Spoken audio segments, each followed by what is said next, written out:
If you're only using one powder in your makeup routine, you're doing it wrong. This is how to use setting powders when doing your makeup so that you get a smooth and flawless look and your makeup lasts all day. So at this point in my makeup, I have all my creams and liquids on and I'm ready to go in using my powders. First, I'm going to start with pressed powder. I already have a video where I explain the differences between pressed and loose powder, so make sure to watch that if you don't know the difference. And I'm using a lighter shade of setting powder to match the color of my under eye. This way, we're going to maintain the brightness but still set it into place. Do not just go in and set your powder immediately. I always make sure to look upwards into a handheld mirror, and as you can see, some creases have formed in my concealer. We don't want to set these creases into place. So I'm going to take my concealer brush that I use to blend out the concealer, and I'm going to use a very light hand to blend those creases out. And once you blend the crease, do not look down so that you don't crease your eye again. Grab your powder brush and set your under eye into place. Make sure you get as close as you can to your lash line to make sure you're really getting into those areas where your eyes would typically crease. So that my highlighted areas of my face stay highlighted, I'm going to use the same shade of powder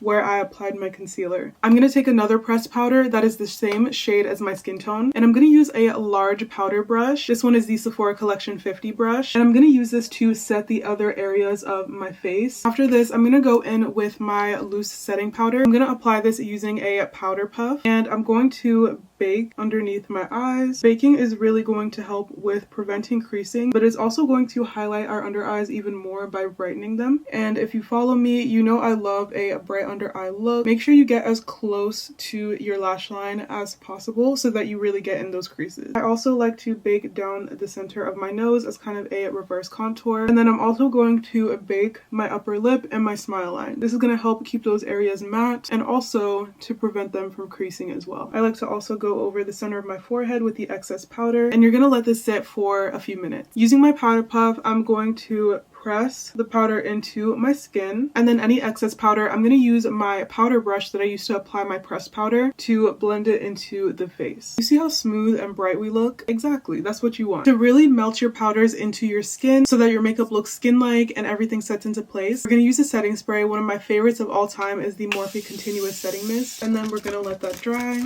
And now your makeup is perfectly set so that you have a smooth and flawless look, and your makeup will last all day.